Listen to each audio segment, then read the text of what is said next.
E agora, para falar ainda um pouco mais sobre os avanços das lideranças com valor, sobre o ECG e a prevenção à exploração sexual de crianças e adolescentes, vamos conhecer nossos convidados de hoje, que vão compor o nosso painel. Sejam bem-vindos, por favor, Marcelo Patrus, CEO da Patrus Transportes, Fabrício Azevedo, diretor de sustentabilidade das operações da Intersemente, Priscila Manfrim, gerente administrativa da Special Dog Company, e também o nosso palestrante e moderador do painel, Ricardo Voltolini. Ricardo, muito obrigada por essa sua disposição sempre incansável de lutar por as causas que você acredita. Você tem sido um grande colaborador da Childhood, não é de hoje, nós nos conhecemos há muitos anos, e o seu trabalho como CEO da Ideia Sustentável e ainda responsável pelas plataformas Liderança com Valor e CEO com Propósito, realmente mexeram muito com todos nós esse ano, né? Um ano em que muitas dessas mobilizações têm criado fortes tendências. Queria aproveitar para destacar o seu relatório 11 tendências de sustentabilidade empresarial no outro normal, que é o novo momento que a gente está vivendo. Então, eu creio que nós chegamos a um momento extremamente estratégico no programa Na Mão Certa, em que a gente percebe que a conversa que a gente precisa fazer, ela precisa continuar, precisa ser intensificada, e cada vez mais as empresas estão abertas a colaborar nesse processo. Então, eu queria realmente dizer que eu estou muito feliz e grata pela sua participação no nosso 14º Encontro Anual Na Mão Certa. Para nós é um momento muito importante para a nossa causa, e principalmente falar sobre esses avanços com as lideranças de valor, sobre essa questão do ECG que vem sendo pontuado, e como a prevenção à exploração sexual pode estar conectado a esses negócios, absolutamente é fundamental nesse momento para nós. Eu passo então para você a condução desse painel e quero te agradecer mais uma vez por toda a disponibilidade e por tudo que você tem nos apoiado nesses anos todos. Muito obrigada. Eu estou muito feliz, Eva, de estar aqui com vocês por várias razões. Primeiro, porque eu vi essa organização nascer, praticamente. E participei do primeiro planejamento estratégico dela. Então, ver, depois de 12, 13 anos, onde ela está, é uma alegria muito grande, né? Muito grande poder estar aqui nesse momento único. E também no momento único da minha vida pessoal, eu diria, porque, embora esse tenha sido talvez um dos anos mais estranhos da vida de qualquer um de nós, né? Seguramente nos lembraremos desse ano lá para frente como o ano estranho, o ano que passou e ninguém percebeu, o ano que não existiu, enfim, todo mundo está dando muitos nomes para esse ano, que ainda não terminou, inclusive. E a gente tem aqui um quadro que é muito triste no Brasil, de mais de 6 milhões de casos, 180 mil pessoas morreram por conta do Covid-19, muitas pessoas perderam emprego por conta da queda da atividade econômica, enfim, é um ano que cada um de nós vai lembrar por um aspecto. Eu vou lembrar desse ano como o ano em que a sustentabilidade definitivamente entrou na estratégia e na gestão das empresas. E acho que vocês vão entender por que esse ano é importante para mim. Eu estou há 25 anos trabalhando com esse tema. Eu sou um dos pioneiros no tema da sustentabilidade empresarial, e quando eu comecei, obviamente, vocês imaginam se não é fácil ainda hoje, quando eu comecei, a minha conversa era uma conversa que não fazia sentido para a maioria das empresas. Felizmente, eu tive alguns poucos bons clientes lá atrás que me garantiram não só a condição de seguir nessa luta, mas também de aprender este tema, de desenvolvê-lo. No começo, quando eu ia para as empresas falar sobre sustentabilidade, investimento social privado, causas sociais, tudo soava muito estranho para as empresas. Soava principalmente algo fora do trilho do negócio.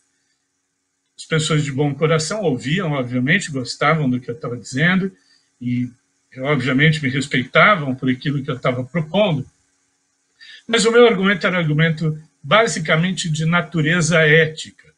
Então eu falava das futuras gerações, sobre como deveríamos então mudar o nosso modelo de produzir e de consumir, pensando em manter os recursos das próximas gerações. Poucas empresas entendiam isso de modo associado ao negócio, de forma que muitas vezes eu fui considerado um sujeito biodesagradável, um abraçador de árvores, um poeta, um sonhador, um romântico, às vezes até um extraterrestre que tinha descido à Terra com a missão de salvar o planeta com o dinheiro, os recursos das empresas. O fato é que isso, a gente pode dizer, caminhou bastante, né?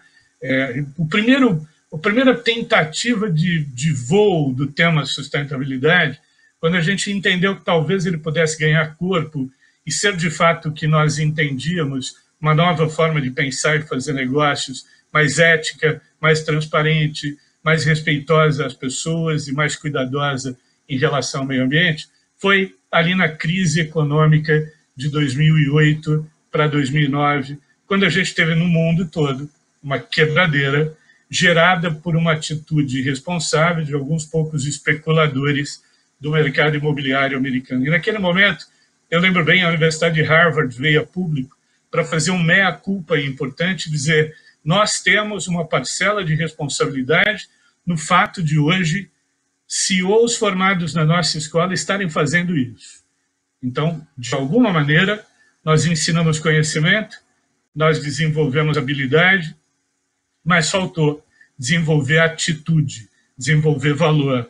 Então, não adianta ser inteligente, mas usar a inteligência para o mal, para prejudicar mercados, pessoas, em benefício próprio, um benefício pequeno, rasteiro e egoísta. Sustentabilidade, portanto, passou para um nome de rebatismo feito pelo mercado de investidores, com o nome agora de ESG. Tanto faz sustentabilidade empresarial ou ESG, estamos falando da mesma coisa. O fato é, embora nem ESG seja um tema novo, ele já está sendo discutido há 10 anos no mercado de financiadores, investidores, e nem sustentabilidade é um tema novo. A boa novidade é que, ao reconhecer que empresas que não são sustentáveis correm mais riscos, portanto, têm a sua prosperidade afetada, preferem ou preferirão investir recursos nas empresas mais sustentáveis. Então, o capital que é muito avesso a risco entendeu, e isso é bom, que não vale a pena colocar recursos em empresas que contribuem para destruir recursos naturais, emitir muitos gases de efeito estufa e prejudicar pessoas de um modo geral. Esse não é mais um bom negócio. Então, na medida em que sustentabilidade ganhou valor econômico-financeiro, agora nós estamos vivendo um boom, uma explosão de interesse pelo tema de sustentabilidade. Só para vocês terem uma ideia, aqui na nossa empresa, a gente teve, pegando um período de 10 meses e selecionando os últimos 4 meses e meio, que correspondem a 3% deste período, a gente, em 4 meses e meio, apresentou 4 vezes mais propostas do que em 10 anos. Isso explica como é que o mercado está agitado e procurando entender sustentabilidade, colocar na sua estratégia. Essa é uma excelente notícia, eu acho. Não importa a razão pela qual as empresas estejam procurando mais sustentabilidade. Obviamente, já passou o tempo da convicção. A maioria das empresas está chegando agora, está chegando por pressão. E talvez nem morra de amores pelo tema, mas está começando a entender que a regra do jogo está mudando. E quando a regra do jogo muda, o mais inteligente a se fazer é se adequar à nova regra do jogo, e esta regra pede ética, pede transparência, pede responsabilidade, pede cuidado com as pessoas, todas as pessoas da cadeia de valor, e principalmente cuidado com o meio ambiente. Este é o momento que nós estamos vivendo. Neste momento extremamente bom, né, e otimista que estamos vivendo, sempre me perguntam, Seria esse o ano da sustentabilidade? Em janeiro eu disse que sim, no começo da nossa pandemia, eu achei que talvez pudesse ser não, e aí, de repente, nós vimos, no meio da pandemia, a eclosão desse movimento. E durante a pandemia também, vimos várias coisas muito interessantes que me levaram, inclusive, a provocar a minha equipe e chamando a minha equipe para a seguinte conversa: vamos pensar quais são as tendências de sustentabilidade para o futuro, porque essas tendências de sustentabilidade certamente estão, neste momento da pandemia, em um estado de laboratório. A gente está vendo tudo isso acontecer agora. Eu e minha equipe lemos 80 documentos importantes, produzidos por 40 fontes, e chegamos a um relatório que depois foi checado e avaliado por 20 líderes empresariais em 4 painéis. Chegamos a 11 tendências. Eu queria falar de algumas delas, não vou falar de todas, eu vou falar daquelas que, do meu ponto de vista, tem a ver com o tema nosso hoje, que é entender por que um assunto como exploração sexual de crianças e adolescentes é um tema importante e será um tema importante nessa sequência. A primeira tendência que eu gostaria de fazer, e eu já linko ela com a segunda tendência, é que durante o Fórum Econômico Mundial nós ouvimos a expressão propósito antes do lucro. Veja, não estou falando não lucro. Lucro é bom, é positivo e que ótimo que as empresas sigam tendo. O que está se discutindo agora é como se obter lucro. Lucro não se justifica mais por ele mesmo. Isso é um fato. O lucro, para ser genuíno, ele tem que vir em benefício de pessoas e meio ambiente, não em prejuízo de pessoas e meio ambiente. E, nesse sentido, assistiremos nos próximos meses a uma explosão de declarações de propósito feitas por empresas. E essas declarações de propósito terão como principal objetivo dizer à sociedade o que representam essas empresas e qual é a sua oferta de valor concreta para a sociedade. Então, nesse sentido, nós estamos assistindo a uma mudança na própria noção de sucesso empresarial. Acumular dinheiro talvez já não seja mais um símbolo de sucesso empresarial. Mas como gerar esse dinheiro e como fazer com que esse dinheiro seja distribuído, isso talvez seja a boa nova colocada neste momento.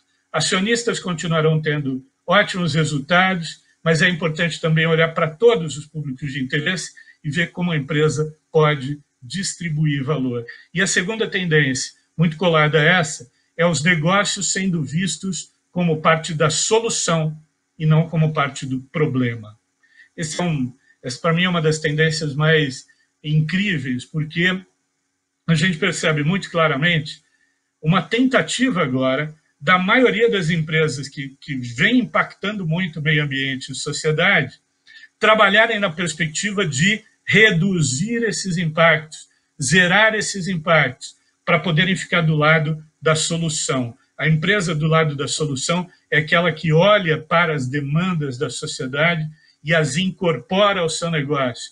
É aquela que se compromete com os 17 grandes objetivos do desenvolvimento sustentável, sem perder competitividade, sem abrir mão de lucro, sem abrir mão de ser competitivo e fazer negócios, mas com um outro olhar, com uma outra perspectiva. A gente está assistindo também uma enxurrada de pequenas empresas, startups, nascendo agora já como solução para o problema da sustentabilidade. Isso é ótimo, né? Empresas nascendo para ajudar a economizar água, empresas nascendo para ajudar a economizar energia, para buscar soluções que melhorem impactos em processos, que melhorem o solo, que melhorem o clima, né? Então, isso é um movimento muito interessante que a gente está assistindo agora, e um movimento que tem muito a ver, assim como a eclosão da sustentabilidade, com a subida dos millennials, aquela turminha dos 30 e poucos aos 40 e poucos, ao poder, assumindo cargos de C-level, de CEO, assumindo posições importantes em empresas, investindo em empresas, né? comprando produtos já com uma consciência crítica maior. Esta turma, que hoje detém aí, segundo os cálculos, algo como 2,8 trilhões de dólares de poder de consumo, já escolheu que quer se relacionar com empresas mais sustentáveis, e essa virada que a gente está assistindo, obviamente, já tem a influência muito grande dos millennials. Outra coisa importante que assistimos, isso tem muito a ver com a história da exploração sexual contra crianças e adolescentes. Pensem, se vocês olharem essa pandemia, analisem pela perspectiva de como e quanto as empresas participaram efetivamente da busca de soluções para um interesse coletivo, no caso, como minimizar as dores e as perdas decorrentes da pandemia. Queridos, a gente assistiu, eu assisti, juro que não imaginei assistir em vida, a por exemplo, um movimento de empresas concorrentes se unindo em torno de buscar soluções para os problemas que a gente estava vivendo. A gente viu construção de hospital, construção de posto de saúde, compra de equipamentos, doação de alimentos, doação de recursos, doação de dinheiro, uma quantidade que nunca antes tínhamos visto. Então, a gente viu, no meio dessa pandemia, algo muito interessante, foi mais cooperação e menos competição. E eu acho que essa cooperação mostrou que é possível um novo arranjo de empresas que se reúnem para atacar determinados problemas estruturantes da nossa sociedade brasileira. A gente assistiu, como nunca tínhamos visto antes, um movimento de reumanização dos humanos. As empresas líderes, aquelas que realmente tratam os seus colaboradores como pessoas, foram as primeiras, durante a crise, a proteger, a cuidar da saúde integral dos seus colaboradores num momento tão difícil. E não só dos seus colaboradores, da sua rede de fornecedores, composta na maioria por pequenos, né, dos seus pequenos círculos e comunidades onde investem recursos. Estas empresas tiveram este cuidado, e a gente observou algo muito relevante, que o Muhammad Yunus, o economista bengalês que ganhou o prêmio Nobel, disse numa entrevista ao El País há pouco tempo. A gente assistiu ao humano real voltando à cena em substituição ao humano econômico que tivemos que assumir quase como um personagem para caber dentro, ou nos enquadrarmos numa lógica, num pensamento econômico que ditou a maneira de fazer negócios nos últimos anos, ou talvez desde a Revolução Industrial. Então, a gente assistiu a um movimento único de reumanização dos humanos. Isso veio para ficar, porque isso tem a ver com uma outra tendência, que é a ascensão do conceito de interdependência, que está na base do próprio conceito de sustentabilidade. Tudo e todos estamos interligados. Não existe o fora, não existe o dentro. Fazemos parte de uma mesma teia, de uma mesma rede.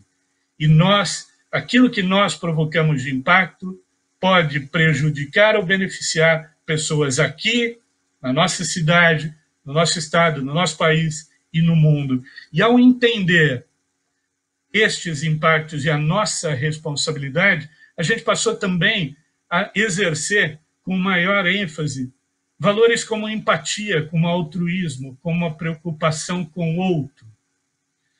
Isso explica uma outra tendência importante que a gente identificou, que foi a explosão, o aumento do volume de recursos em investimento social privado no Brasil, só que de uma forma mais estratégica, mais organizada, mais cooperada, pensando mais no outro e não em si. Só para vocês terem uma ideia, foi investido algo em torno de 6 bilhões e meio, acho, até agora, de reais em iniciativas sociais, feitas por doações privadas. Isso, só para vocês terem uma ideia, é o dobro do que investem as empresas por meio dos seus institutos, fundações e departamentos.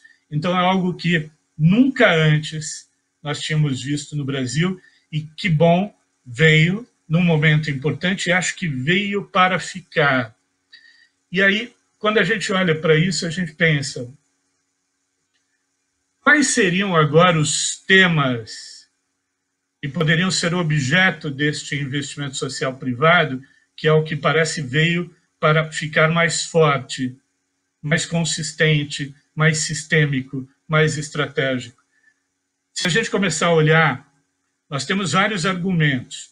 Se a gente fosse olhar pré-tempo do ESG, a gente teria um conjunto de temas. O ESG agora e os investidores estão olhando para um outro conjunto de temas. O fato é, seja antes, seja depois do ESG, então estamos falando, seja do ano passado para trás e deste ano para frente, um tema certamente é um tema que não sairá do foco.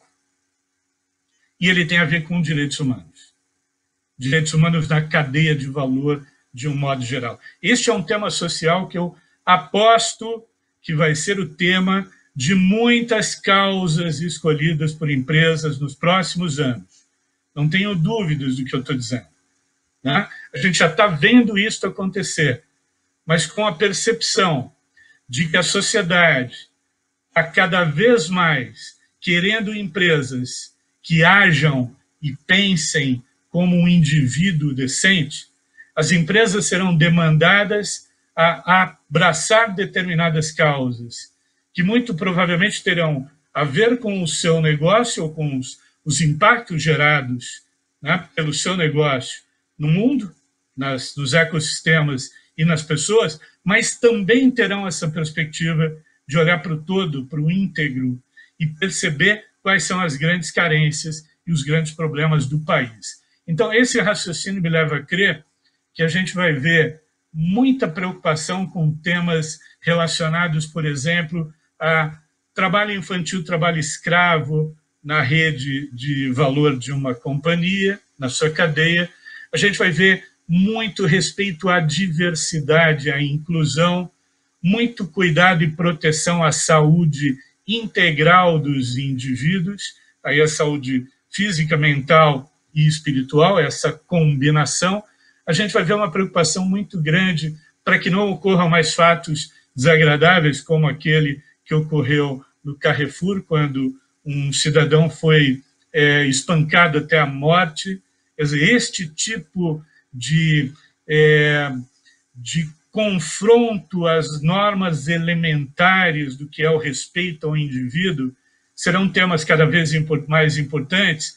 Empresas que não se preocuparem com isso, ou não considerarem isso um risco, e eu tenho certeza que, por exemplo, não estava na projeção de riscos do Carrefour aquele episódio, embora isso já tivesse acontecido 2 ou 3 vezes anteriores, a partir de agora vai entrar na linha de prevenção de riscos e temas que podem gerar valor se bem cuidados e destruir valor se mal cuidados. E aí eu estou falando de valor para a reputação, mas também estou falando de valor da própria ação da empresa no mercado. Né? Carrefour, todos sabem, perdeu bastante dinheiro logo após o fato, algo perto aí de 22 milhões em pouquíssimo tempo. Quer dizer, isso é muito dinheiro, considerando que é uma empresa que tinha vários tipos de cuidados, mas também a gente vai começar a olhar para situações semelhantes. Aqui eu faço uma primeira provocação. Imagine você que tem uma enorme frota de caminhões e, eventualmente, acontece uma situação muito desagradável relacionada à exploração sexual de crianças e ligada à sua logomarca. A denúncia fica ligada à sua logomarca na medida que é um caminhoneiro ligado à sua frota ou um terceirizado ligado à sua frota trabalhando para você. Né? Aliás, essa ideia do terceirizado, que foi muito o que aconteceu no Carrefour, não adianta ser terceirizado, a responsabilidade será de quem contratou. Imagina que aconteça um fato desagradável, uma denúncia, um escândalo, alguma coisa muito ruim que vire uma manchete policial, por exemplo. E esse tema pode virar uma manchete policial. E aquilo impacte duramente na empresa e faça a empresa ter que vir a público explicar por que aquilo aconteceu.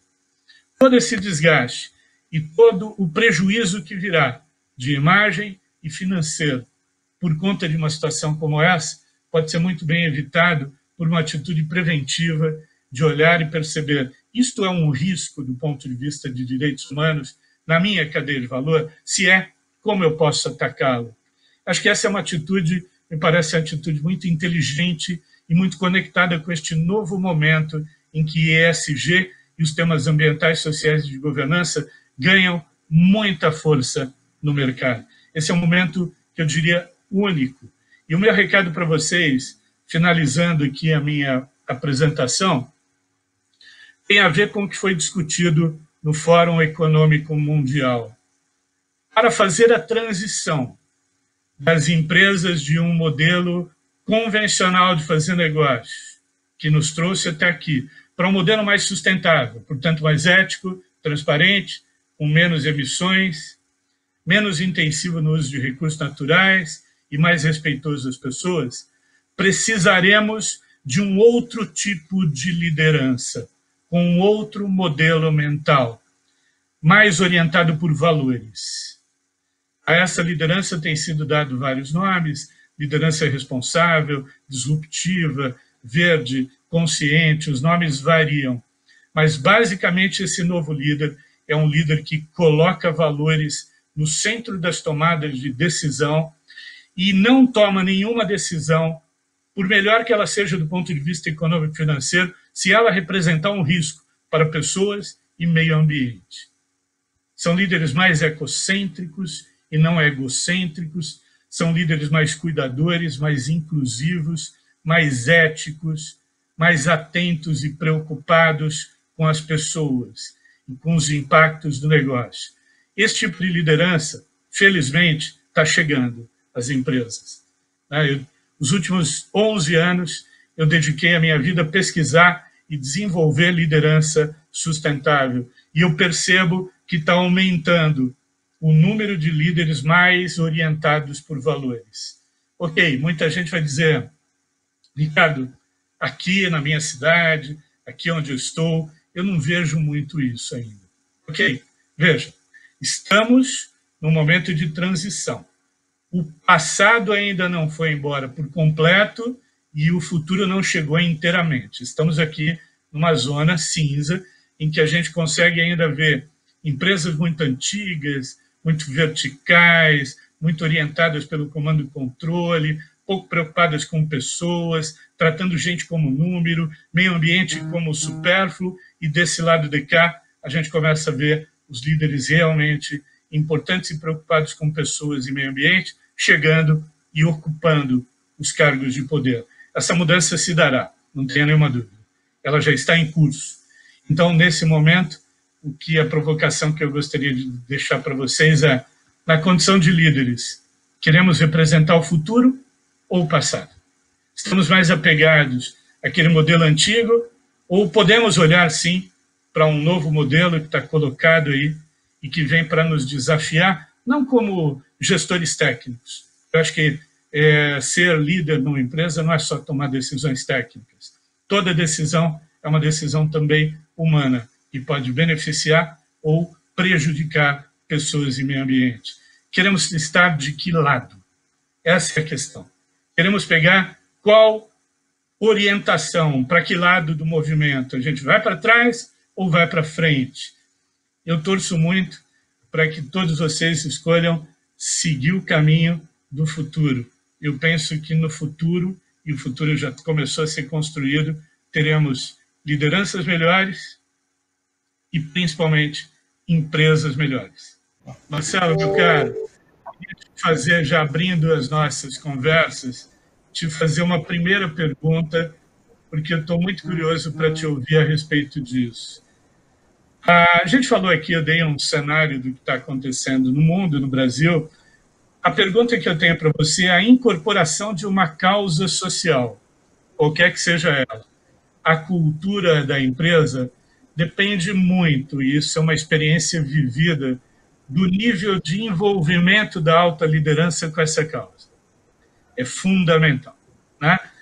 Como é que isso está ocorrendo na Patrus hoje, já que você, CEO da empresa, está aqui para falar de uma causa, e eu tenho ouvido muito bem a respeito do trabalho da empresa em relação às questões sociais. Queria te ouvir a respeito, Marcelo. Bom, boa tarde a todos, né? Ricardo, muito obrigado aí pela oportunidade, e já te respondendo.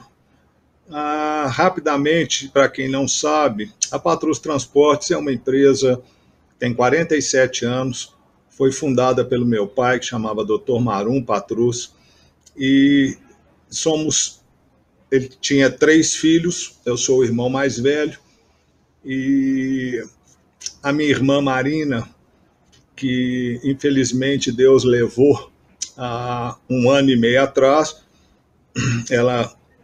acho que a Eva e a turma do Childhood a conhecia bem.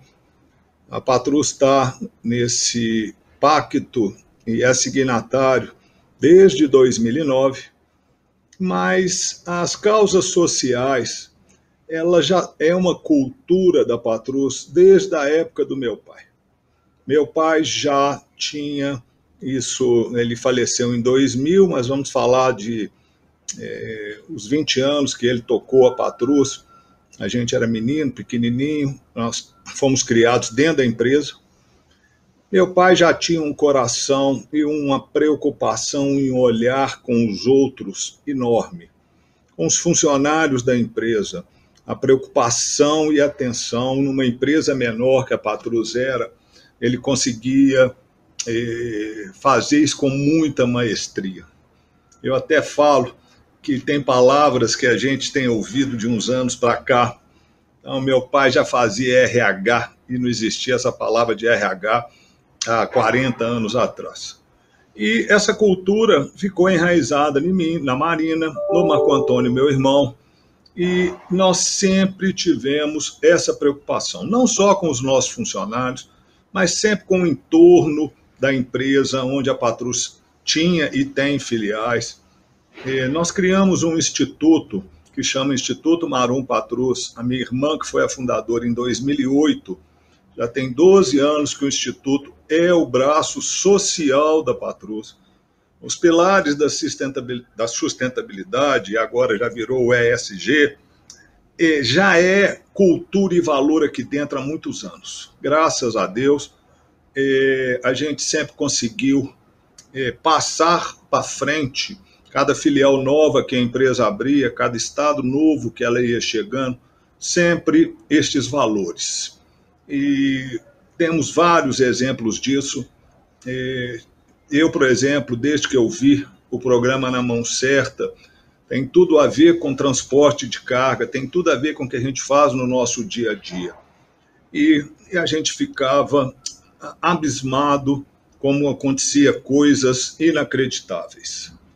E tivemos várias oportunidades, inclusive com a antiga presidente do Servas, aqui eu não esqueço, a Andréia Neves, isso há 10 anos atrás, o Estado de Minas criou um 0800 de denúncia de exploração sexual nas estradas.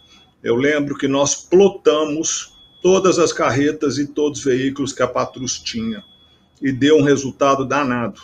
Ou seja, houve várias denúncias comprovadas e apuradas. Então, não sei se eu consegui te responder, já é valor aqui dentro. Aqui, as pessoas precisam gostar de gente. Quem não gosta de gente não é feliz dentro da Patrus Transportes, que é uma empresa hoje que tem 3.000 colaboradores. Ela tem 85 filiais no Brasil, atuando em 10 estados. A empresa ficou grande e a alta liderança dela não abre mão desses valores. Nunca abrirei, porque meu pai não abria e os nossos sucessores serão sabedores disso. No Covid, o Marco Antônio, meu irmão, nós passamos uma dificuldade danada, somos uma atividade essencial. Nós não podíamos parar. Por quê? Porque eu transporto remédio, eu transporto soro, eu transporto alimentos em menor escala. E como que a gente ia fazer naquele mês de abril, logo no início? E como nós tivemos um carinho, uma preocupação enorme com os colaboradores. Mas foi de álcool em gel, foi a máscara, a conversar, as cestas básicas que a Patrus comprou para os seus funcionários. Nós investimos muito, porque o que mais me deixava doente era saber que um ajudante ou um conferente ou um motorista da empresa ia até lá porque ele estava empregado. E o vizinho dele, que mora do lado dele, que está desempregado e não ia ter comida. Por quê? Porque foi um caos de demissões. A Patrus não mandou ninguém embora nessa pandemia. Ninguém. Nós seguramos tudo que nós pudemos, preservando a nossa equipe. Fizemos uma série de ações, um monte de coisa, e estamos aí firme. A empresa deu até uma guinada no modelo de negócio dela, e a Patrus, ela, graças a Deus, eu me sinto orgulhoso, eu e meu irmão hoje, nós estamos honrando muito bem o nome do meu pai. Porque meu pai era um sujeito diferente, que deixou a gente uma empresa e que, graças a Deus, a gente conseguiu multiplicá-la. A empresa cresceu e nós estamos aí. A gente sempre pensa crescer os negócios para que as pessoas possam crescer juntas. É uma frase que não é minha, mas eu gosto muito dela, porque as oportunidades para as pessoas terem uma vida mais digna. Então, para vocês terem uma ideia, 70% desses funcionários, desses 2.000, são pessoas que ganham talvez menos que R$2.000. É muito pouco.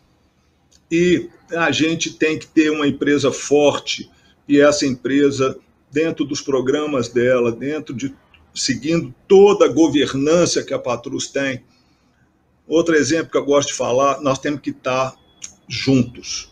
Aqui a política de porta aberta sempre foi, a Patrus é uma das melhores empresas para trabalhar do Brasil, a Patrus é uma empresa Bicorp, foi uma honra para mim ser uma empresa Bicorp, do Sistema B. Quem não conhece, vale a pena procurar entender o que é ser uma Bicorp, primeira transportadora de carga do mundo a ser certificada pelo Sistema B, junto com mais 3.000 empresas globais.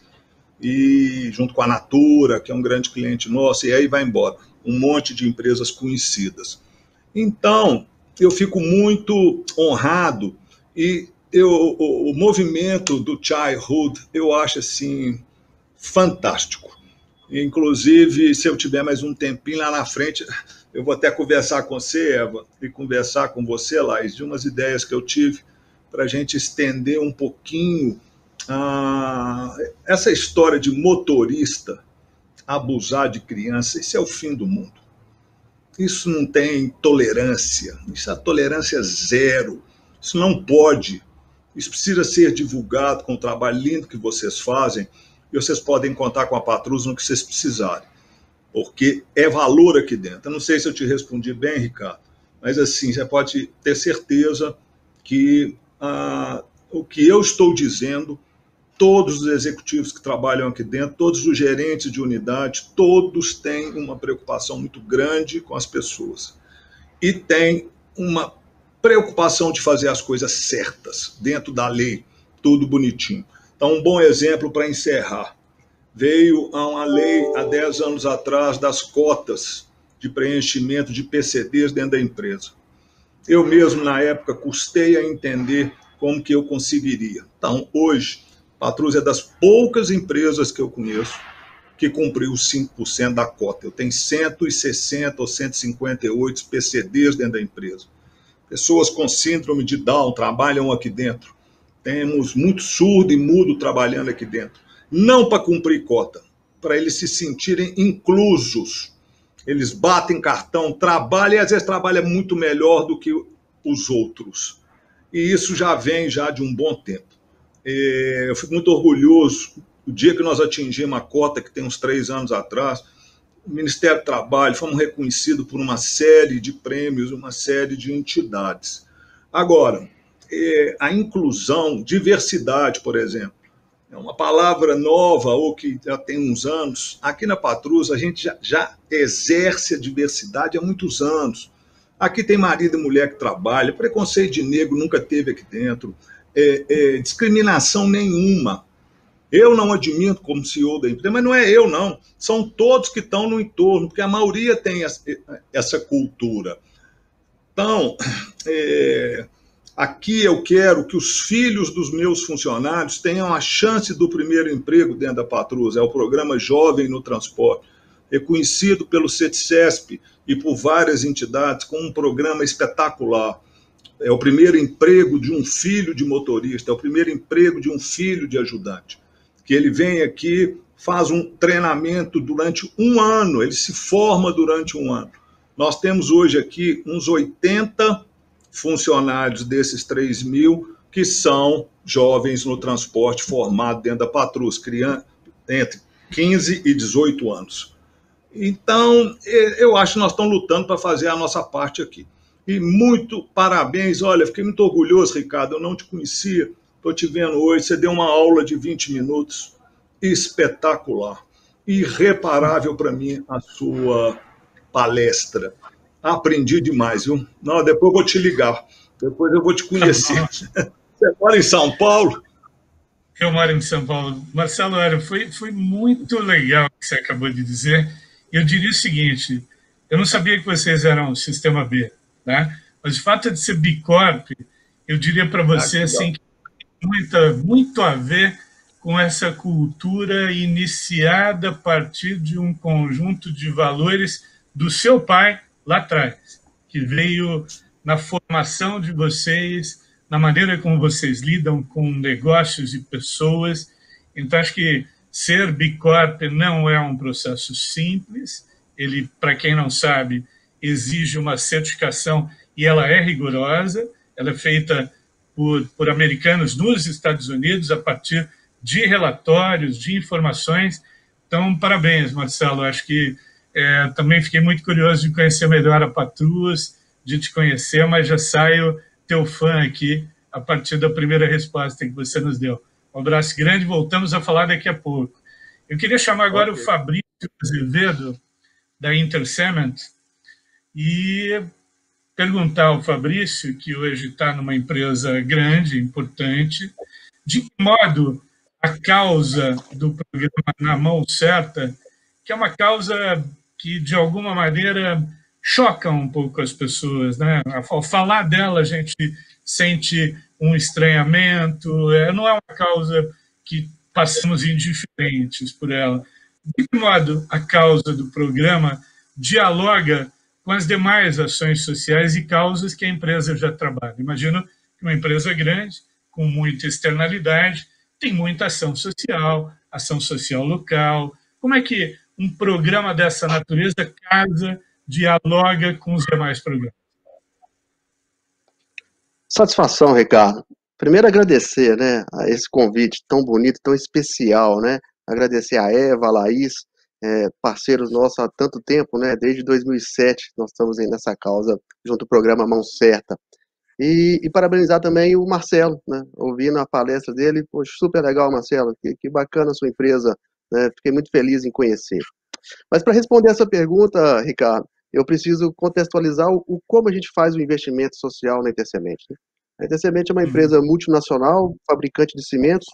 No Brasil, somos a segunda maior cimenteira e, desde muito tempo, nós já temos o Instituto Intersemente, que era uma vontade genuína dos acionistas de criar, né, investimentos sociais. Então, não é uma pauta nova dentro da empresa, mas é uma pauta constante e que vem sofrendo melhorias contínuas super legais. Nós temos a convicção que o nosso papel junto às comunidades, onde a gente atua, vai muito além da geração do valor e da economia local. Nós contribuímos para a transformação cultural, social e econômica das realidades, né? Com resultados positivos para a comunidade e para os negócios. Essa é a nossa crença. E nossos objetivos, Ricardo, eles estão ligados a fortalecer os vínculos comunitários, valorizar os ativos locais, articular os parceiros, que eu acho que é muito interessante, os parceiros entram em empresas semelhantes à Patrus, né, como que a gente faz uma rede legal nesse processo, e essa rede formar uma colaboração. Para isso, a gente montou uma engrenagem dentro da empresa, que ela tem alguns pilares. E essa engrenagem, primeiro, ela é constituída pelos cívicos. nós temos no Brasil hoje, né, 16 unidades, 110 operativas. Dessas unidades, nós temos em cada uma delas o cívico. O que é o cívico? É um comitê de incentivo voluntário e interação com a comunidade. Porque todo o nosso processo de interação social, ele começa pela escutação. É onde nós estamos, né? Nós damos voz à comunidade e realmente escutamos. A gente nunca leva pronto algum tipo de programa. A gente escuta e a partir dali constrói junto. Acho que esse é o mais legal do nosso modelo. Então, o cívico, ele é feito pela nossa comunidade e dentro das fábricas nós temos a participação dos nossos profissionais, incluindo o gerente industrial, que é a nossa entidade máxima dentro desse comitê. E ele tem a função de organizar todo o nosso processo de trabalho social naquela comunidade. Além disso, nós temos os GAIVs, né, que é o Grupo de Ação Ideal Voluntário. E esse GAIV, ele é formado por colaboradores de forma voluntária, e dentro deles, a partir da escutação que tem na nossa sociedade, nas nossas comunidades, é formado as principais ações de interação. Então, nós temos programas de esportes, de educação, programas de melhoria de praças, e assim vai, né? É uma infinidade de processos. Além disso, a terceira perna desse programa é o CDC, que é o Comitê de Desenvolvimento Comunitário. E esse é um papel importantíssimo da sociedade, porque ele é formado por integrantes do poder público, das organizações da sociedade civis e demais stakeholders que nós encontramos nas comunidades. Então, esse tripé ele forma o nosso processo de escutação. E aí, entrando na resposta que você me perguntou, em todas as vezes que nós tivemos na comunidade, essa escutação ela traz como prioridade a preservação de crianças e adolescentes. Puxa vida, então toda vez que a gente tem uma temática, né, prioridade para nós sempre vem das nossas comunidades, crianças e adolescentes, entre outras, né, drogas, exploração sexual. Então isso tudo monta nosso investimento social. A partir disso, nós procuramos parceiros, né, e aí entra o processo na mão certa, né, se tudo a ver com o nosso processo nas comunidades, como não interagimos com isso. E na mão certa nós temos essa parceria há cerca desde 2007, e de lá para cá nós já impactamos, né, em todos os nossos anos, mais de 152 mil pessoas, que nós tivemos interação justamente para orientar, para ensinar e transformá-las em guardiões, né.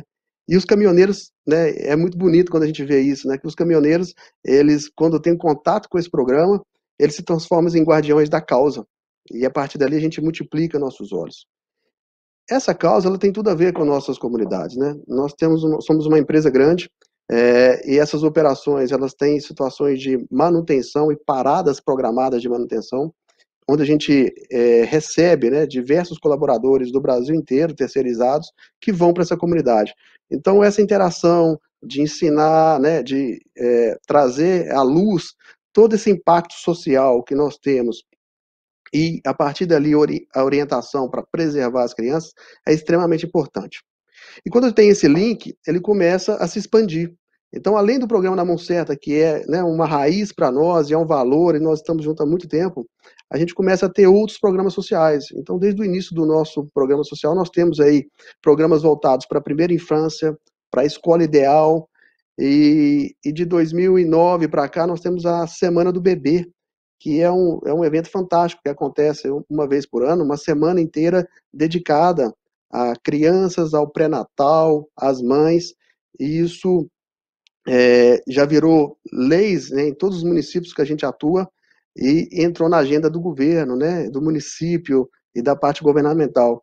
Então, a partir disso, a gente começa com pequenas causas, com trabalho de formiguinha, vai expandindo e ganha uma proporção muito grande, e chegando a envolver a comunidade inteira para trabalhar em prol da preservação das crianças, dos adolescentes e de outras causas que são necessárias.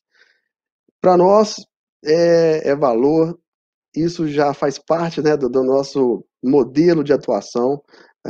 Nosso time de logística, né, ele tem isso com brilho nos olhos, né, todo esse cuidado, né, com nossos caminhoneiros.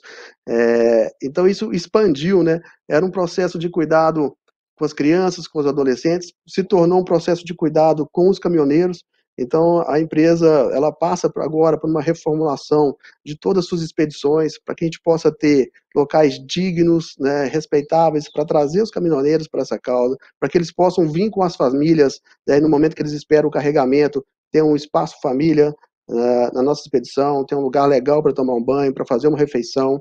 Então, o cuidado, ele começa pequeno e vai se expandindo para toda a rede que apoia para isso. E aí, Ricardo, para nós, não há o que se falar em trabalhar sem isso agora, né? Muitos vêm se falando do novo normal, né? E para nós isso já é uma normalidade há algum tempo, já é um valor, e que a gente cada vez mais quer expandir. Nossos negócios, eles não são agora indissociáveis da comunidade. Nossos negócios, eles estão ali para fazer a comunidade crescer, e nós crescemos juntos com elas. E eu acho, né, sinceramente, que vem muita coisa boa pela frente, Ricardo, né? Eu ouvi na sua palestra, eu me vi muito, né, vivenciando isso, né, da empresa, da gente discutir muito isso no nosso corpo de diretoria, junto com os CEOs, e é uma vontade genuína, eu acho que não só da nossa empresa, como de várias, para a gente mudar, né? Para a gente mudar o mundo começando por nós, né? Onde a gente interage, como a gente fabrica nossos cimentos, e o lucro ele vai vir sim, mas ele vai vir de uma forma muito especial, cuidando de toda essa rede que é importantíssima para nós. Acho que era isso. Acho que você falou tudo, acho, né? E acho que você você tocou num outro aspecto que também o Marcelo já tinha tocado, que é a ideia de que isto é um valor para a nossa empresa. Então, quando uma prática, um programa como esse se torna um valor de atuação, é porque efetivamente ele já está integrado à cultura da companhia. Eu acho que se talvez tenhamos aprendido algo nessa pandemia, né, pelo fato dela ter nos colocado a todos numa mesma situação de vulnerabilidade e de incerteza quanto ao futuro, é que juntos seremos sempre mais fortes. E se a gente quiser realmente pensar em prosperidade, esse projeto chamado prosperidade, ele nunca será completo se tiver alguém que ficou para trás, né? E aí, quando a gente que esse alguém pode ser uma criança ou um adolescente que em algum momento sofreu uma violência sexual que será marcante, no pior sentido, para a vida desse indivíduo, poderá determinar, inclusive, que tipo de indivíduo ele será no futuro. Eu acho que é importante olhar realmente como um valor, porque, enfim, há países que realmente tratam suas crianças e adolescentes como valores. Está na hora da gente também, aqui no Brasil, tratar, né? É isso aí, Ricardo. Acreditamos muito nisso. A gente quer uma sociedade diferente. Começamos pelas crianças, né? Assim a gente vai poder mudar o futuro. Muito show. Maravilha. Daqui a pouco voltamos a conversar. Eu queria agora chamar para bate-papo a Priscila Manfrim.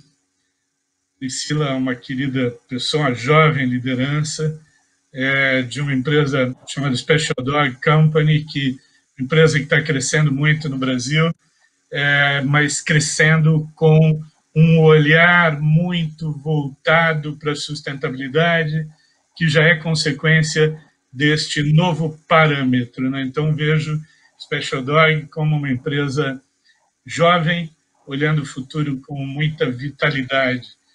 Priscila, querida, obrigado pela tua presença aqui com a gente. Queria te perguntar... Boa tarde. Queria te perguntar, a pandemia acelerou uma tendência que a gente está vendo agora, desde o ano passado, crescer, de um certo ativismo empresarial, empresas cada vez mais buscando causas que se relacionam com seus negócios, com a sua cultura, sua crença, os seus valores, né? E selecionando, claro, causas que interessam ao grande público e não causas pequenas. A causa escolhida, pelo que a gente tem entendido, ela precisa, de algum modo, fazer sentido com a cultura da companhia. Senão, ela não vira um valor, como a gente viu nos dois casos anteriores, e acaba, de um ano para o outro, sumindo. Às vezes muda o CEO, muda alguém da direção, olha a causa e diz, bom, essa vamos trocar por outra. Então, tem que fazer um sentido com a cultura. Por que Special Dog decidiu investir no programa Na Mão Certa. Legal. Primeiramente, agradecer o convite da Childhood, seu também, Ricardo. Parabenizar a Childhood pelos 15 anos, né, do programa Na Mão Certa. E é um prazer poder estar aqui representando a Special Dog Company e tentar contribuir de alguma forma com quem está assistindo, com quem está participando desse evento tão bacana. Iniciando com o gancho da tua pergunta, entre a importância de ter sinergia entre a causa escolhida pela organização e a cultura dessa, né? A sinergia entre a cultura e os valores. Para a gente, isso é premissa. Aqui na Special Dog Company, isso é muito importante, e eu vou tentar aproveitar esse tempo que eu tenho aqui para evidenciar essa sinergia, contextualizando um pouquinho sobre a história e o atual cenário da Special Dog. Nós somos uma empresa familiar, tá? Fabricante de alimentos para cães e gatos. Estamos no interior de São Paulo e estamos há 20 anos no mercado. Atualmente, nós estamos entre os três maiores players do mercado nacional. E, a princípio, quando se pensa numa empresa de pet food e alinhamento à causa da primeira infância, num primeiro momento pode se gerar uma estranheza, porque pelo fato da primeira infância não estar diretamente ligado ao nosso core business, né, que é produzir e comercializar alimentos para pets. Mas a primeira infância tem uma importância muito grande na nossa história, a causa, né, pela primeira infância, tanto que desde o início, desde a nossa fundação há 20 anos, nós somos considerados uma empresa amiga da criança pela Fundação Abrinq. Mantemos nosso selo até hoje, está em todas as nossas embalagens, nossos canais. A Fundação Abrinq é nosso grande parceiro, e isso porque a gente sempre entendeu e buscamos aprender desde então, é um aprendizado constante, mas que cada dia está mais evidenciado sobre a importância e como o investimento na primeira infância é necessário, como é um investimento que, no médio a longo prazo, vai ser de fato transformador na nossa sociedade e, consequentemente, nas nossas comunidades e na nossa organização. Tá? Esse ano a gente recebeu o convite pela United Way Brasil a elaborar junto com eles um guia de práticas possíveis de serem realizadas pelas empresas, pelas organizações em prol da primeira infância. Então, é uma causa que a gente abraça com muito orgulho e a gente busca sempre aprender e contribuir da melhor forma. Falando um pouquinho dos nossos valores, o principal deles, desde a nossa fundação, sempre foi a valorização do colaborador. A gente acredita que um ambiente de trabalho amigável, um lugar onde as pessoas estão felizes, contribui para o desenvolvimento pessoal, profissional de cada um e, consequentemente, para o desenvolvimento da organização. Então, o cuidado que a gente sempre teve com os nossos colaboradores e estendendo até seus familiares sempre foi muito forte. Há vários anos nós somos reconhecidos pelo Great Place to Work como uma das melhores empresas para se trabalhar no Brasil e na América Latina. Também a gente tem muito orgulho disso.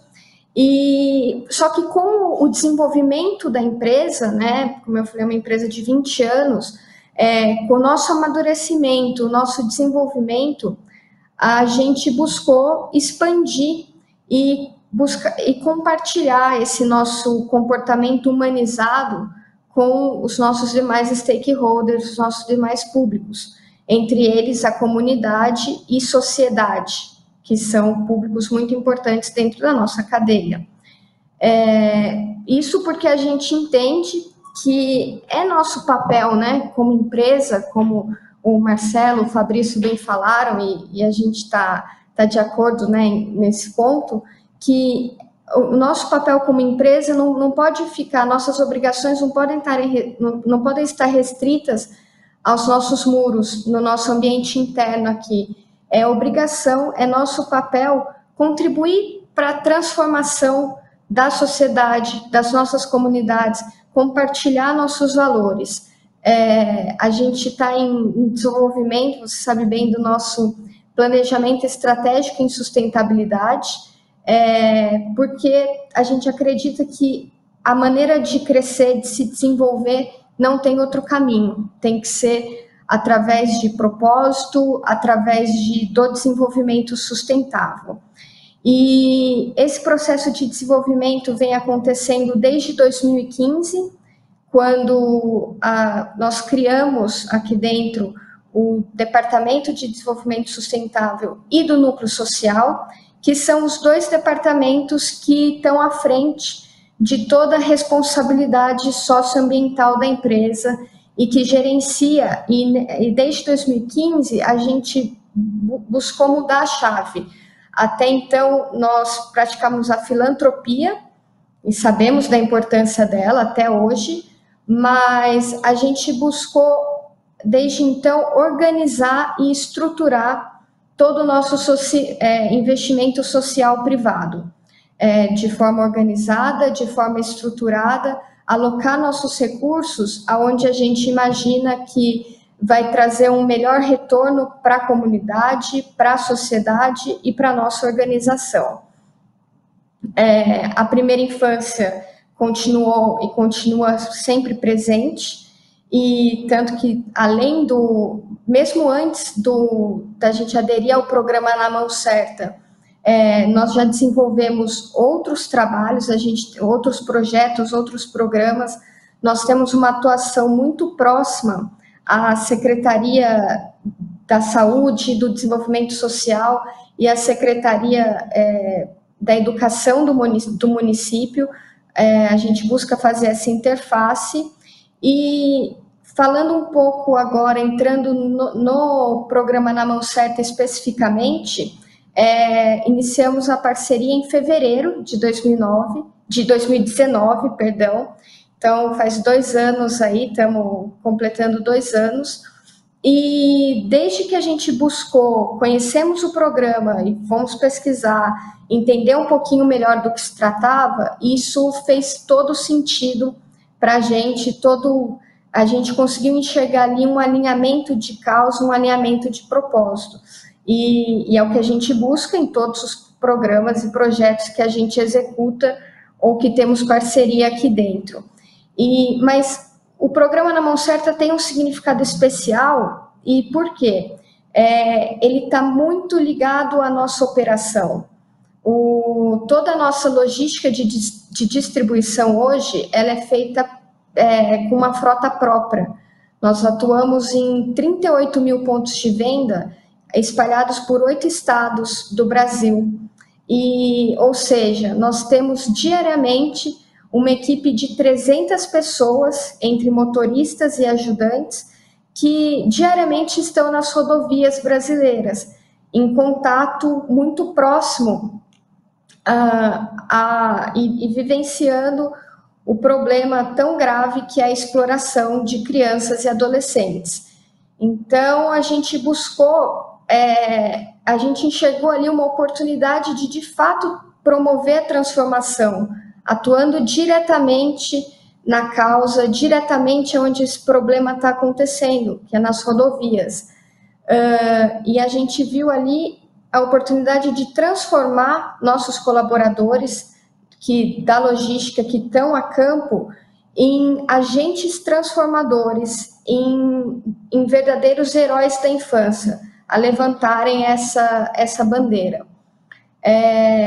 Então, há 2 anos, logo no início do programa, criamos um comitê, o Comitê do Programa Na Mão Certa.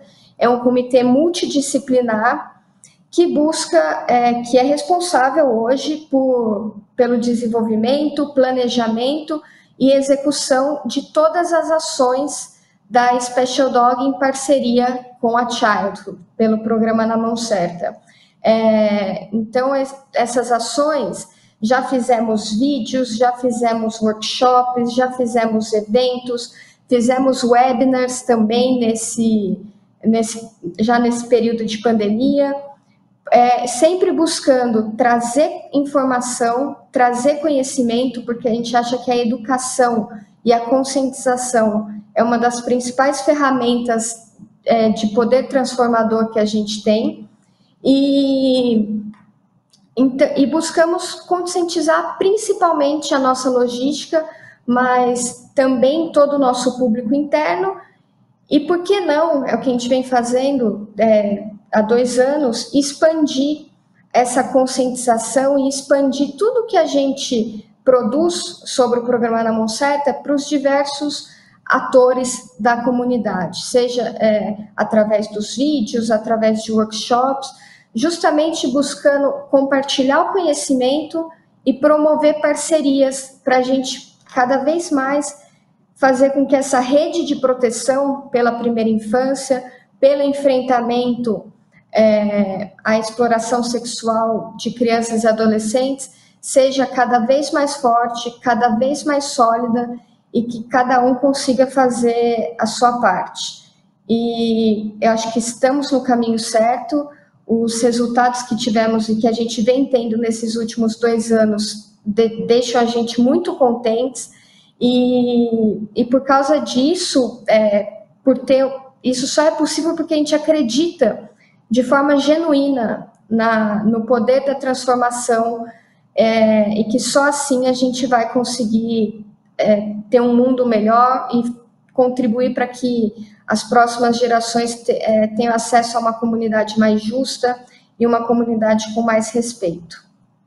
Acho que minha colaboração era essa, não sei se consegui responder sua pergunta, se estourei no tempo. Respondeu muito bem, obrigado pela resposta. Queria aproveitar as 3 respostas e fazer uma síntese aqui do que a gente ouviu, né? Então, a gente ouviu que esse investimento no programa Na Mão Certa tem muito a ver com o valor da empresa e, portanto, com aquilo que ela acredita, com a sua crença. Faz mais sentido e há maior eficácia quando a alta direção da empresa está comprometida com o programa, e não só a parte de baixo da empresa comprometida com o programa. A parte de cima comprometida significa que o recado é: esse programa é muito importante para nós e ele veio para ficar. Então, não é um programa que vai sumir numa determinada temporada por uma oscilação eventual de humor de alguém que estiver no poder ou no comando de um departamento da companhia. Não, ele está integrado à cultura. Ele diz muito sobre a preocupação, como a Priscila falou, de olhar para a sociedade, e agora olhando para a sociedade como um stakeholder, né? As grandes causas que impactam essa sociedade. Então, acho que cada empresa aqui está dando a sua contribuição muito claramente no âmbito das suas limitações, do seu dia a dia, das suas realidades, para melhorar o seu entorno e melhorar a comunidade e a sociedade onde todos vivemos, né? Eu queria só finalizar dizendo o seguinte: se vocês não tiverem convencidos, quem está nos ouvindo agora, de que fazer investimento social privado num programa como esse, Na Mão Certa, ou em demais programas, ou não, né? Não é mais ou, investir em programas de um modo geral, é algo que faz muito bem para o corpo e para a alma da companhia. A companhia, normalmente, as pessoas trabalham numa companhia que tem causas, se sentem mais integradas a uma comunidade de propósito, que tem um sentido para além da ideia de apenas ganhar dinheiro, mas também de deixar uma contribuição ímpar para o mundo que vivemos. Também traz resultados muito interessantes para a empresa no sentido de criar relações interessantes com os seus stakeholders, sólidas, consistentes, duradouras e prósperas. E, por último, se tudo isso não tiver te convencido pelo que tem de mais íntimo do ponto de vista de crença, creiam todos. O mercado de investidores está olhando para isso com um olhar extremamente de valor. Então, olhando para o ESG, os temas sociais hoje são temas muito relevantes para um investidor. O investidor, quando olha uma empresa, ele está olhando para como esta empresa lida com os seus colaboradores, os seus fornecedores, os seus clientes e as suas comunidades. Então, empresas que já têm esse olhar mais desenhado, mais construído, e que já têm isso na sua cultura, certamente serão beneficiadas nesses bons tempos de ESG que vem pela frente. Então, muito bom, a gente tem todos aqui agora juntos para uma plenária. Eu queria emendar aqui uma pergunta para os três, tá? E essa pergunta tem muito a ver com o propósito da minha investigação de 11, 12 anos sobre liderança orientada por valores. Para mim, tudo isso que a gente está discutindo aqui poderia ter uma dimensão apenas técnica, mas eu não acho que seja para o Marcelo, para o Fabrício, para a Priscila, para a Eva, uma discussão técnica. Eu acho que a gente está aqui como humano, né? Cada um de nós aqui está participando profundamente desse debate e só está aqui, seguramente, porque acredita no programa Na Mão Certa e acredita que ele pode ajudar na construção de uma sociedade melhor. Então, agora eu vou fazer uma pergunta que normalmente deixa um pouco desconfortável algumas pessoas, que tem a ver não com a empresa. A empresa a gente já falou, tem a ver com o indivíduo Marcelo, o indivíduo Fabrício, o indivíduo Priscila. Eu quero saber o que vocês têm aprendido ao trabalhar com o programa Na Mão Certa. E quando eu falo de aprendizado, é um aprendizado humano. Que valores o Na Mão Certa tem fortalecido, né? Como é que ele tem mudado a visão de mundo de vocês? E vocês são líderes de negócio, mas também são seres humanos, vivendo aí os dilemas do dia a dia. Então, acho que eu estou muito curioso para conhecer um pouquinho do que cada um tem aprendido, não só com Na Mão Certa, mas também com todas as ações sociais que a empresa realiza. Vamos, pela ordem, começar com o Marcelo. Marcelo, conta para a gente aí o que você tem aprendido. Nossa, já aprendi muito. O programa Na Mão Certa tem tudo a ver com o negócio de transporte rodoviário de carga, que é o que a Patrus faz, transporte. E, como ser humano, eu sempre tive uma preocupação muito grande, lógico, tem a ver com o negócio. Meu pai sempre falava assim, meu filho, na hora que você pegar um motorista carreteiro e você for conversar com ele, você conversa e trate ele melhor que você trata a sua mulher, ou igual. Aí eu virei e falei assim, por quê, pai? Ele virou e falou assim, olha que vida de cão que um motorista tem. Sai de casa no domingo, às vezes volta só 15 dias depois, às vezes, hoje, graças a Deus, temos leis que nos ajudam a regular, dirige 4 horas, tem que parar 1 hora, depois mais 4, que é a lei do motorista. Mas são pessoas que, às vezes, trocam o dia pela noite, porque está dirigindo à noite e vai dormir de dia. Nós sempre tivemos aqui toda essa preocupação com os motoristas em decorrência do risco que é da atividade. Estão dirigindo caminhão, às vezes, com 25 toneladas numa carreta, o risco de bater, matar pessoas, acidentes rodoviários. A gente convive com esse drama constante, mas o que sempre me preocupou e me pautou é a preocupação com esses motoristas.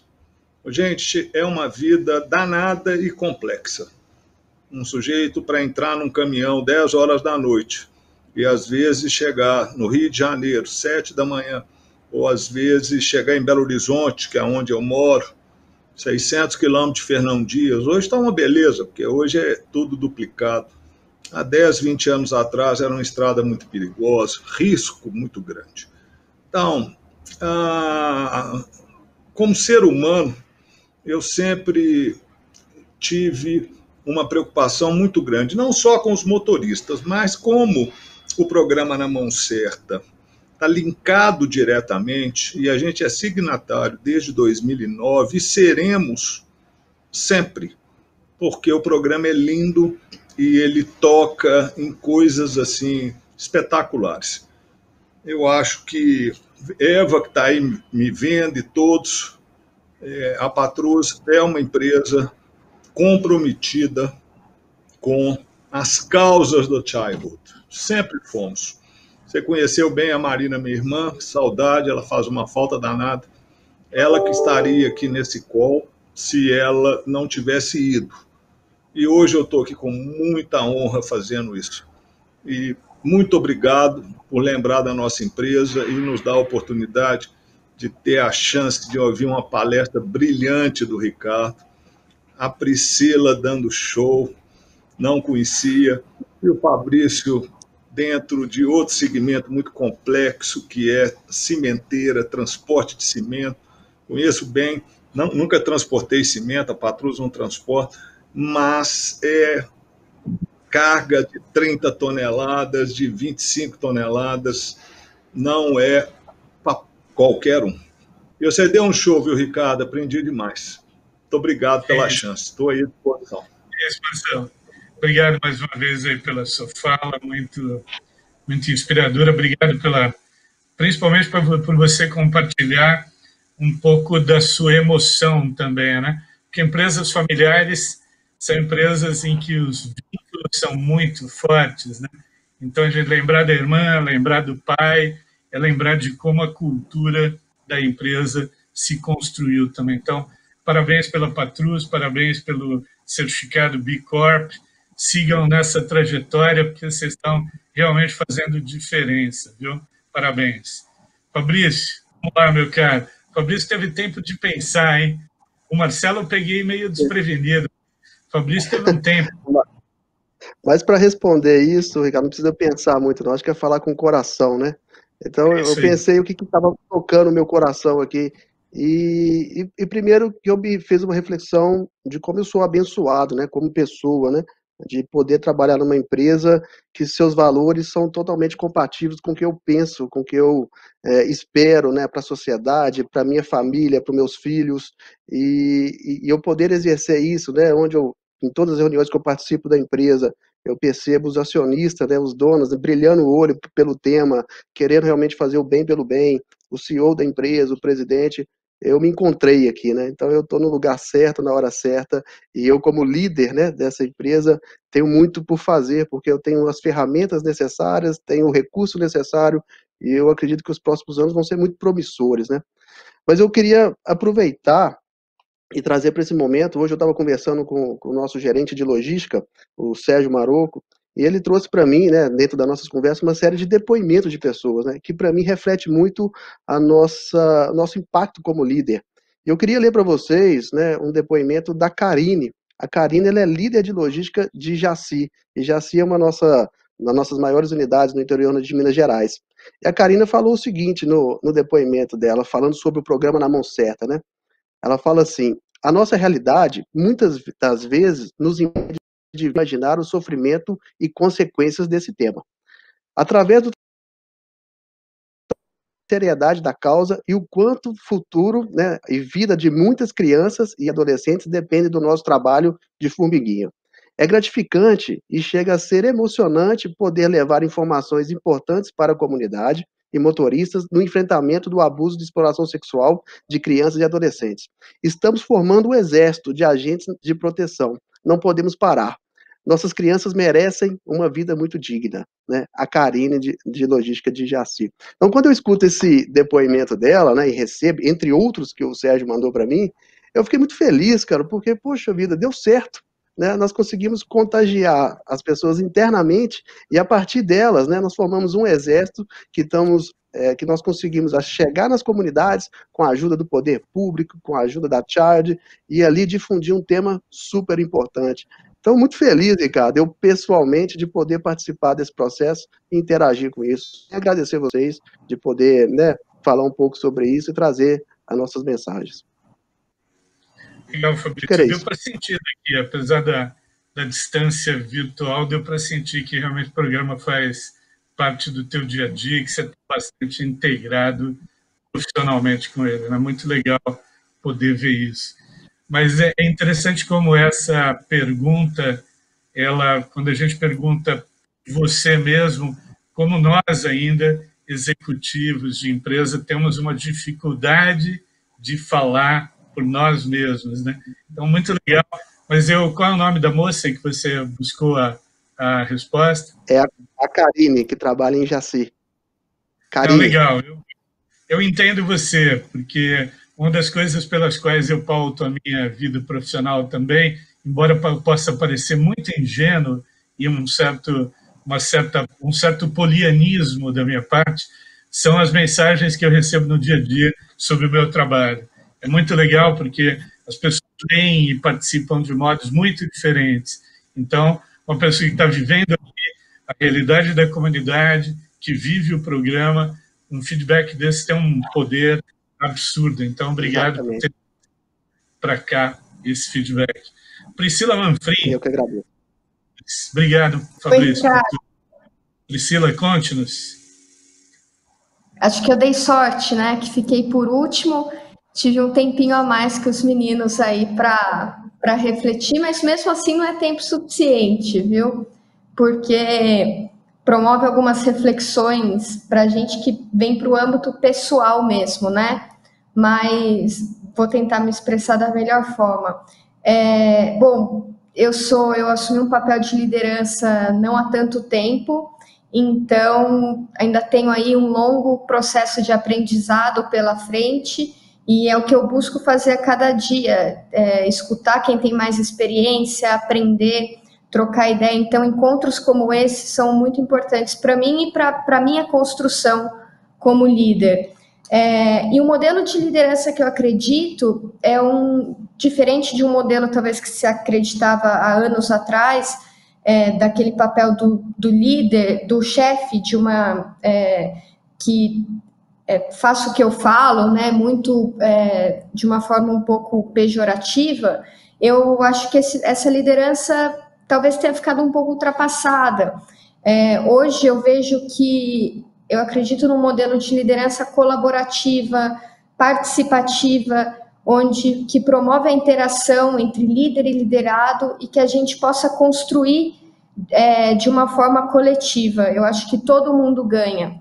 E o papel do líder eu vejo que é promover essa troca, e a gente escuta muito que o líder tem que inspirar, né? O líder tem que ser um líder inspirador, que hoje em dia o pessoal que está entrando, eu vejo, por mais que vejo o pessoal novo chegando aqui na Special Dog e o pessoal que está entrando agora, esse pessoal é guiado por propósito, vai muito além de uma remuneração financeira. As pessoas precisam acreditar naquilo que ela está trabalhando, para aquilo que ela está trabalhando, se aquilo faz sentido para ela, se está aderente aos valores pessoais dela. E eu acho que um líder não consegue, a inspiração tem que vir de forma genuína. Um líder não consegue também inspirar, ele não consegue liderar, a não ser que ele acredite genuinamente aquilo que ele está propondo, aquilo que ele está afirmando. E eu vejo que o programa Na Mão Certa, para mim, promove isso, promove esse alinhamento de valor, esse alinhamento de causa e favorece, consequentemente, favorece a minha liderança, porque promove esse conceito que eu trouxe de construção coletiva. Reforça todo dia que eu estou trabalhando para algo que eu acredito, para algo que vai fazer a diferença não só na minha vida, como na vida de outras pessoas, vai contribuir, ainda que gradativamente, e que a gente eu tenho a noção que a gente é só um pontinho, né, dentro do todo, mas acho que se a gente juntar todos esses pontinhos aí, a gente faz bastante mudança, a gente promove o bem. Então, acho que para mim o que vale é isso. Acho que é isso. Termino por aqui. Muito bem. Muito legal. Eva, você quer acrescentar? A gente tem mais 9 minutinhos aqui. Eu faço depois o meu encerramento. Você quer acrescentar? Jogar um tempero, uma pergunta, uma observação? Olha, gostaria sim, Ricardo. Acho que eu estou muito emocionada, né, de ouvir esses 3 líderes incríveis falando. quando a gente olha para trás, né, a Priscila e a Laís me lembraram, o programa Na Mão Certa está completando 15 anos no ano que vem, a construção que a gente veio fazendo ao longo desses 15 anos, apostando num primeiro momento fortemente na questão de cuidar e valorizar o caminhoneiro como nosso grande aliado, como nosso grande parte da solução, como você trouxe numa das tendências aqui, e o quanto isso foi desafiador, né, num primeiro momento, com os líderes há 10 anos atrás, há 15 anos atrás, as empresas não tinham esse posicionamento de liderança que existe hoje, de compreensão desses valores. Então, a gente, na verdade, estava entrando no setor de transporte rodoviário de carga com uma conversa que, naquele momento, não estava fazendo muito sentido ainda para aquele setor. E a gente veio realmente trazendo esse pioneirismo e as empresas acreditaram, as empresas foram junto com a gente, a Patrus é um exemplo disso, a Intersemente, através de todas as operações que ela tem com transportadoras, também mobilizando fortemente esses profissionais, né? Então, isso foi uma questão transformadora. E sempre vinha aquela pergunta para a gente, né? Mas se vocês querem proteger crianças e adolescentes contra a violência sexual, por que é que você quer mexer com a vida do meu caminhoneiro? Por que que você acha que isso tem que ser diferente? O que uma coisa tem a ver com a outra? E a gente dizia, olha, nossos estudos com os caminhoneiros mostram, né, de que, como o Marcelo falou, a dificuldade de vida deles é imensa, os sacrifícios que eles fazem são gigantescos no ponto de vista pessoal, né? Como eu posso pedir para que uma pessoa tenha entendimento, clareza de que defender os direitos de uma criança e adolescente, tirar ela de uma situação de risco na estrada é fundamental, se ela não consegue perceber o valor que alguns desses direitos têm para a própria vida dela, né? Então a gente precisa construir esses valores foram construídos, as empresas foram semeando isso, e a gente vê hoje um novo quadro. Então eu estou muito orgulhosa de chegar aqui ao 14º Encontro Anual com essa fala. Quero te agradecer, Ricardo, porque você realmente é uma pessoa que inspira, né? Você tem nos inspirado todos esses anos, continua inspirando. Tenho certeza que todo mundo aqui, a minha equipe de comunicação me disse agora, olha, Eva, não tem nenhuma pergunta aqui no chat do YouTube, só tem elogios, né? Todo mundo elogiando. Então, acho que a gente vai ter que fazer depois uma pequena matéria sobre esse painel e colocar os links das redes sociais de todas as empresas envolvidas, porque eles já estão pedindo como é que eu faço contato com essas pessoas incríveis para poder continuar dialogando sobre essas experiências. E é isso que o programa Na Mão Certa se propõe, ser sempre um espaço de cocriação, de colaboração e de mudança, de transformação social. Então, eu queria realmente te agradecer por esse espaço e passo para você a palavra para você encerrar esse nosso momento tão incrível. Muito obrigada, Marcelo, muito obrigada, Fabrício e Priscila. Olha, quando eu descobri que você existia, porque eu não te conhecia, eu fiquei muito empolgada. Então, a gente vai conversar muito ainda, viu? Obrigada por estar aqui hoje com a gente. Obrigada. Com certeza, o prazer é todo meu. Olha só, assim, fica muito fácil fazer esse trabalho aqui quando a gente tem 3 participantes tão interessados, dedicados e querendo realmente contar a sua história com alegria, com entusiasmo. Então, o meu trabalho aqui é só juntar as peças, fazer as perguntas, os comentários e tentar deixar isso tudo muito compreensível e estimulante para quem está nos vendo. Eu deixei por último, não por acaso, a última tendência da qual eu não falei, que eu acho que ela cabe muito bem agora nesse momento de finalização. Chegamos num momento em que os cientistas dizem que não adianta mais zerar impactos, porque a gente já criou uma situação do ponto de vista de mudanças climáticas que dificilmente se reverterá se a gente apenas trabalhar na perspectiva de zerar. O que vem pela frente agora, o grande desafio, é deixar um impacto positivo, regenerar. Então, não adianta mais zerar, é preciso regenerar.